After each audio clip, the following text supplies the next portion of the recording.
and myself, apparently. And so I'm going to be taking the role of the mediator here in this conversation. And I would love to make this as interactive as possible. So I would love to bring back themes and questions that perhaps you didn't have a chance to ask earlier, or something that just came up while you were listening. But also, I think it's very important to look at some common grounds in the work that we do as researchers, some principles, so to speak. We only have a half an hour for this session, so I'm going to be using the time cards again to moderate. So where shall we take it? Shall we start with my opening question, perhaps? Would that make sense? All right. So I think since we are in this context, in the educational space, I would like to hear from your kind of like what you would like to kind of give to the people today as a small kind of ethical nutshell of your work, something that is an advice or a principle that you go by that has helped you in your work as a researcher in the context that you're working on. Is that too big of a question to start with? Yeah, I need to think about it so long. Well, Ava is going to be ready. You are. Georgia? Okay. Wonderful. I will try to read it.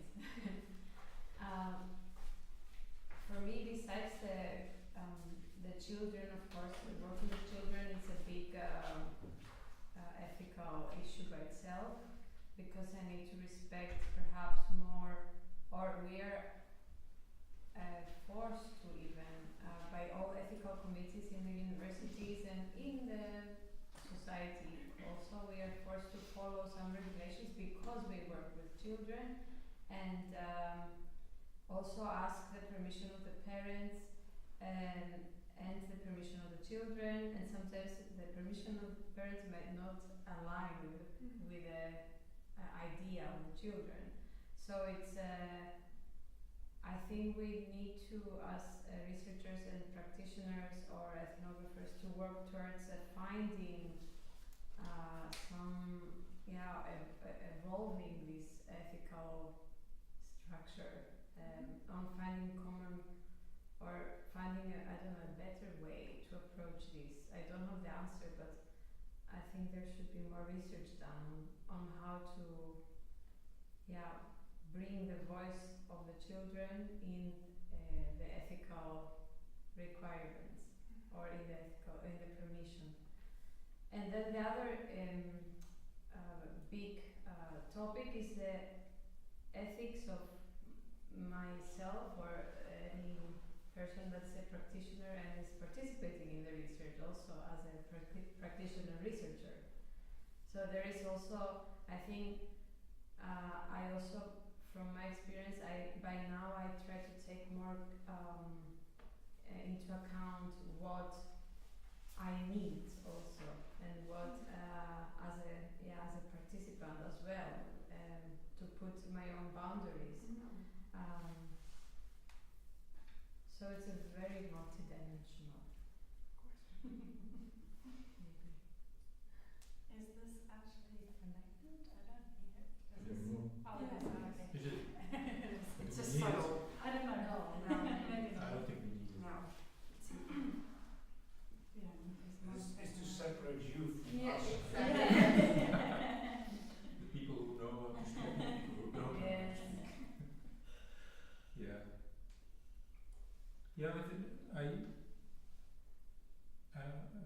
connect with you on when you do the research with children or with anyone. There are lots of regulations about it, which is good, and I feel as researcher we have the obligation to follow the regulations. They're made by wise men and women, and they're made by our community. We're part of that community, so we should take them very seriously. But I like what Jaap said in the break, that regulations is one thing, but then they have to be applied in a very specific context, and you have to look from context to context what is appropriate and what is not. So the point about anonymization of the people you research or you do research with, I think as a guiding principle, anonymization is fine as long as we have the freedom to say in specific contexts. That's not a point. It's we can leave the rule outside and have people out in the open anyway. Yeah. So Not taking away from somebody due to the ethical procedure. Yeah. yeah, it's not a question of following the rules, but it's a question of applying the rules in the context and then see what's fitting for that context. And I very much agree with you that we should look into possibilities to get specifically children's voices much more recognized in research as independent voices. It's one of the topics we are working on in our research group, the research line called The Voice of the Child, actually, which also has this ethical dimension about it. Do kids from 12 know less about ethical concerns than people from at the age of 20 or 30 or 40, or do we take them seriously? How seriously? How can we? It's very important questions. How do you approach those questions? Basically, now in the research group, we strictly follow the rules. So, kids are anonymized, we use forms of consent, we ask their parents, but we are not always happy with it. And we hope in the next few years to discover more flexible ways to work with kids, to get their voice heard, to get their perspective heard. And then we will probably run into the boundaries of what's possible, and we'll have to have a discussion. Yeah. Rosie. Yeah, I actually, this was a point that I wanted to ask about from your presentation, because I'm currently having similar questions myself about anonymizing my research participants, including those who don't necessarily want to be anonymized. I'm representing organizations and individuals fairly. But you said that you, in the book, you did keep everyone anonymous. Is that for the same reason you just mentioned, that for now you're following protocol? Or how did you, in the end, land on just keeping everyone anonymous? Yeah, it was kind of, being on the safe side. Yeah. And at some point, it was funny because I also wrote, in one of the chapters I wrote a couple of portraits of individual choir members. And I anonymized them, gave them mock names. And then, all draft versions of the chapters I handed out to the choir in order to read along and comment and see what they thought about it. And of course that became kind of a contest. Choir members came to me and they said, I know, actually Eric is of course. And then all three wanted to know if he had them all three, if they were right or not. Yeah. So then you start thinking, why am I doing this? Well, Actually, and also, the choir has a different name in the book, and the village has a different name in the book, and the social place has a different name in the book. But then when I became a professor in Rotterdam, I had to do my inauguration, and the choir came to sing. And they were so happy that they were coming there to sing. They announced it to the media, and pictures were taken with my choir in the bus, and with the full names and the board members and everything. Yeah. And then they drove to Rotterdam, and I climbed on the stage and I did my talk, and I anonymized all. Yeah. It's useless. Yeah. Why? Yeah, well, this is the thing, because I decided in the beginning, and this is the first time I'm doing a professional research project, so it was also the first time I had to make an ethical approval proposal and everything. And before I'd started doing anything, I decided, okay, it's best to keep everyone anonymous, because maybe it affects their working relationships if they say things about other people or whatever.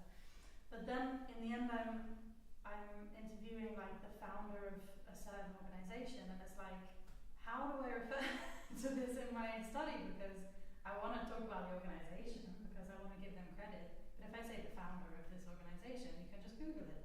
I mean, so it's not really anonymous, and they don't want to be anonymous either. That was not something that came from them; it's something that came from me.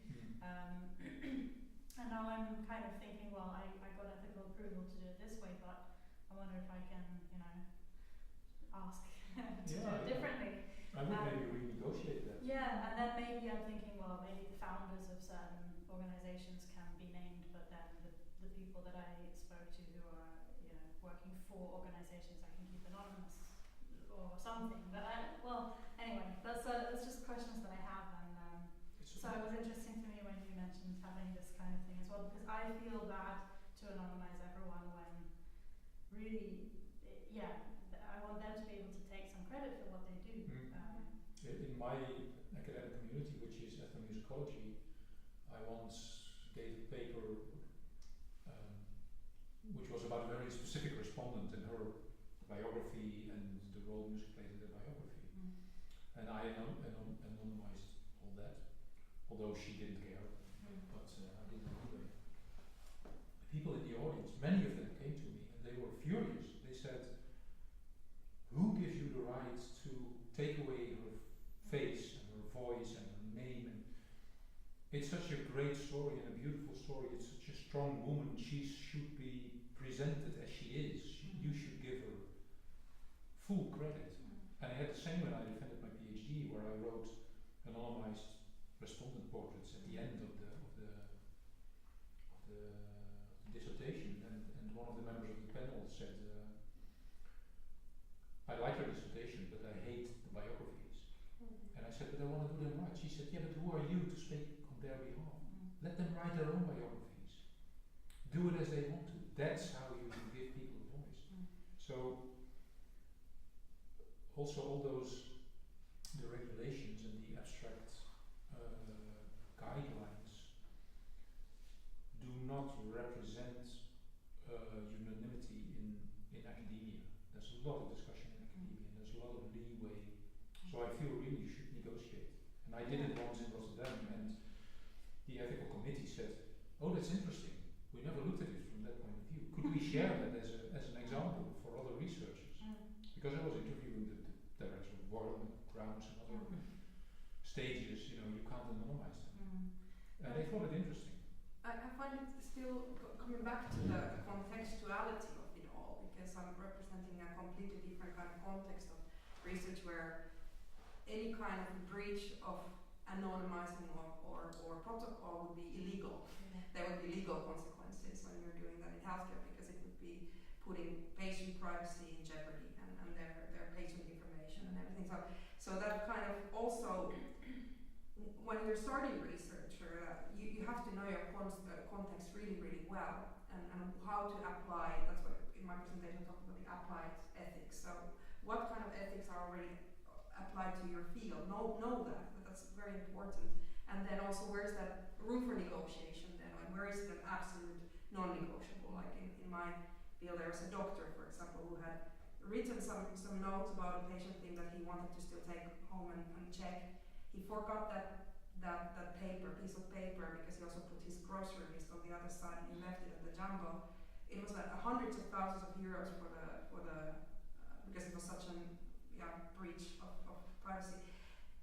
We are often as musicians quite scared of that. What is my legal responsibility when I'm going, and if I somehow accidentally break these ethical protocols? Well, we've been told that we're not going to be put to jail for that, but still, you're in a territory that is so ethically regulated, and as a researcher as well, your participants are so protected, but you're not really that protected as a musician. It's interesting because you're going to be filmed without your consent. You're going to be in situations where you can't really escape from. You're in a very close proximity of something very unexpected to happen.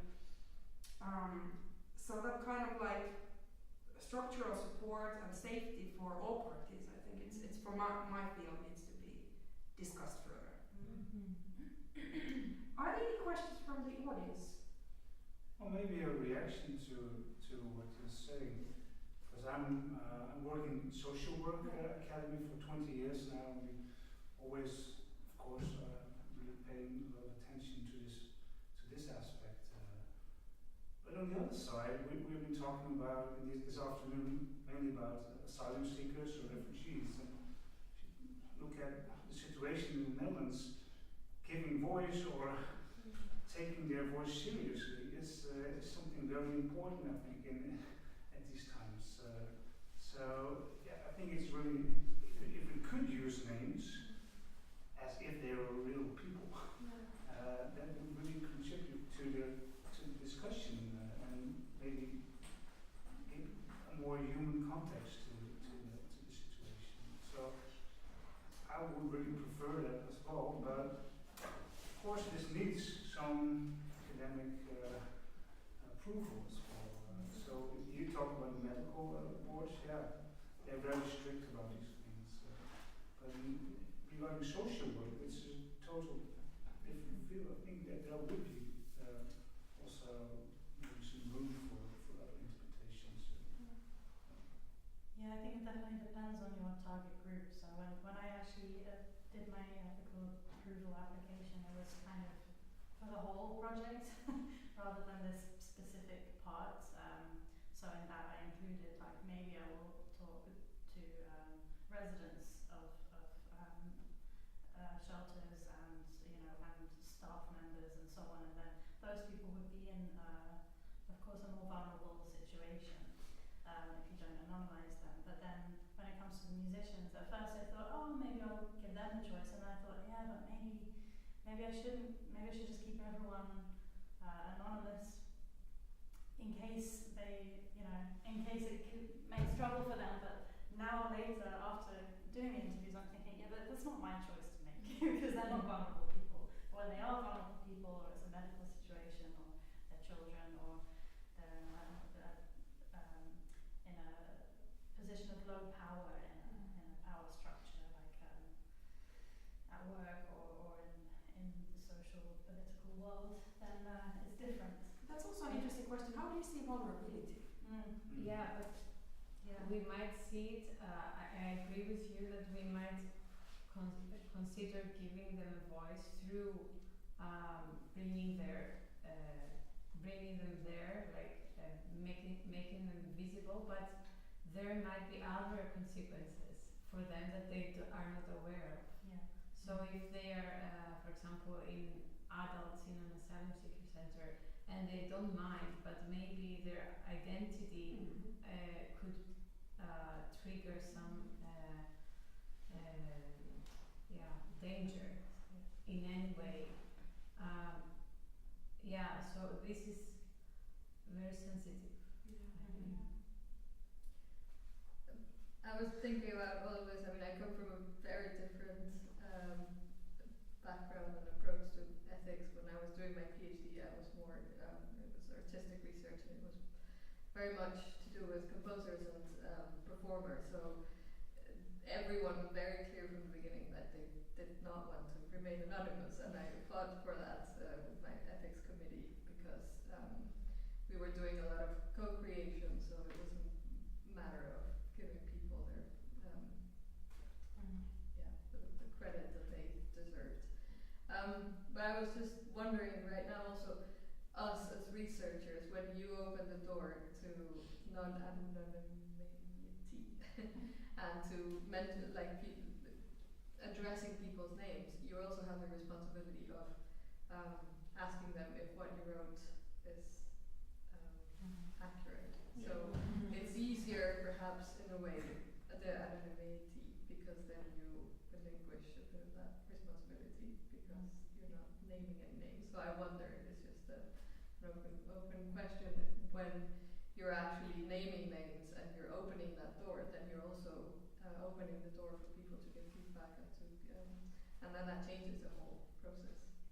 Yes. Any responses to that? Yeah, well, my choir read along with all the chapters, I sent the chapters, they gave comments,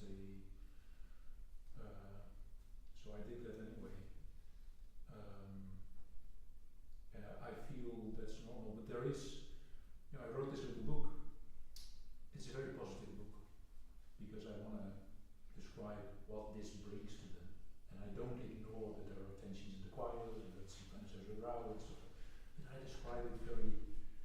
lightly, and I go over it, and I focus on,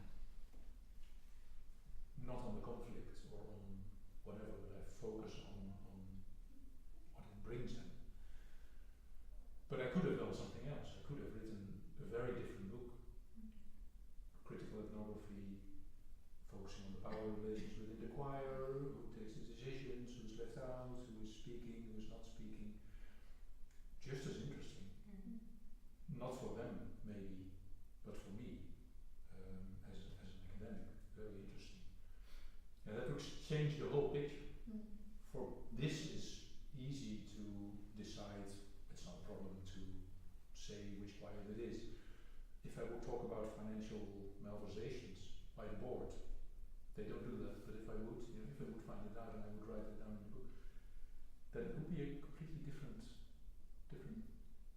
thing again. So it depends on the context, but it also depends on what you write and how you represent people and how you want to, if you've been doing co-creation with other artists and one of them simply had an ego the size of Texas and you couldn't cooperate and you described it, would you then still choose for openness or? I don't have the answer, but this. In itself, ethical dilemmas. Actually. Also for the research, Yeah. how do you want to portray? Yeah. What do you want to do with the research for the people you Yes. research? Do you want to be critical about them, or do you want to be objective in the name of academia, or do you want to be supportive to them, or what's the goal? And those are ethical questions for the researcher. Yeah. Depends also on the research questions, on the aim of the research. Yeah. Because not everything has to be mentioned always. No, I completely agree with you. No, I haven't mentioned a lot of things which are in the field notes, but which I, Yeah. there's no need to mention it. But it's probably, it's not only connected to the research question, but also on a deeper level to the vision you have of the place of research in society and maybe the research paradigm you're working from. You can choose, if you do action research, you look at very differently at the world than at research and at academia than if you do whatever randomized control trials. It's a very different outlook on Absolutely. life, the universe, and everything. And then I suppose also the ethical lens that you are looking through. So that's why in my research we look at through the lens of care ethics, because that is looking at the bottom line is respecting the relationships, respecting the people we're working with, and so not only like not causing harm, but really having that kind of care at the core of your research. So you can also choose then. We're looking into the idea of care ethics as a kind of foundation for the review of ethics. It's interesting. Other comments? One comment. Well, I also worked with newcoming children or refugee children, and one thing that I have realized that was kind of a dilemma that I did not realize before was the signature. That some parents could not write in Western language, so it was very difficult for them to understand as well what I meant, and maybe I did not have a lot of translations for them because they spoke a whole other language.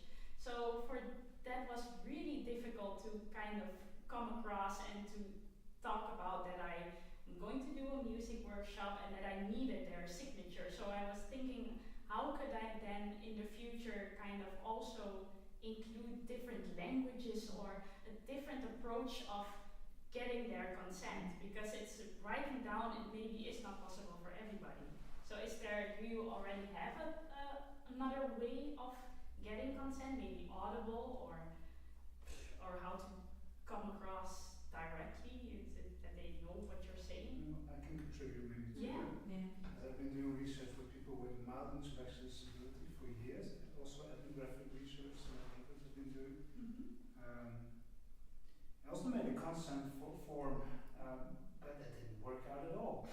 So we had to speak all the time about what the consequences were of the research. So you had, like Edith said, you have to renew the contract all the time, but it has to be there on the table. So signing the form is not really the most important thing then in the process of research. Yeah. It's like that you take care of, you have your responsibility as a researcher of the lives of people, the way you portray them. So, for example, I didn't make up names, but my respondents, they all came up with their own fictional names. It's also a way to empower those. I've used that as well in the past. Although I've also had children who did not want to come up with their own pseudonym. They're like, no, I'm me. What did you say? No, you're not. Wrong. I just left it there, and later I invented another. Because I use pseudonyms for everyone. And that's also interesting. Sorry, please. No, I just wanted to say that you can also experiment with ways that you can document the response, or you can ask the permission, and find the most suitable way of presenting first the conditions of the research, and then, for example, by doing a video for children. Elia did a very beautiful video for the children. Yeah, well, it's nice to also mention that. Yeah, It's really nice. Well, I made an informational video that kind of backs up my informational consent forms and the information that I did, and I use kind of creative like stop motion things, but also more graphical things and sound, so the music and subtitles, of course, to kind of show the parents, especially, of course, it's about that they have give their consent, that they know kind of what I was doing, what the workshops were about. But of course, I did not have the translations just for Arabic or Farsi, so I really tried to use gestures. So I hope that it came across, but yeah, you never know, of course. Hopefully in the next edition we will have more on those ways of working. That would be wonderful. Some final words, because we are actually now at the end of this session. What would you like to still leave behind? Just ideas, one word, one idea. That's a lot of pressure. Co-creation, also in setting boundaries for ethics and setting the rules together with the participants. Maybe we can take us forward to more. Yes.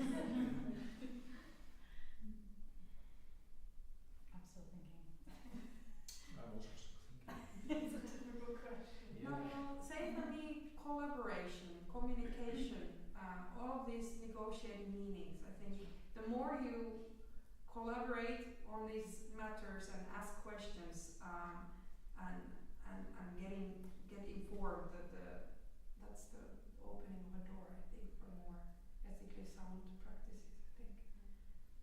And also transparency. You mentioned in your presentation, which I will take with me today, like to always remind and always position yourself as the researcher and remind them that you are this person and that you have a role in the research, and make it really explicit, because it takes time until they really understand what is that you're not just a part of the prior or a part of the workshop, but you're the researcher who can also be the teacher or the musician. Yeah, I think maybe just respect. So if you have real respect for the people that you are working with and researching, then I think I can guide you with the rest of the questions that you have, I suppose.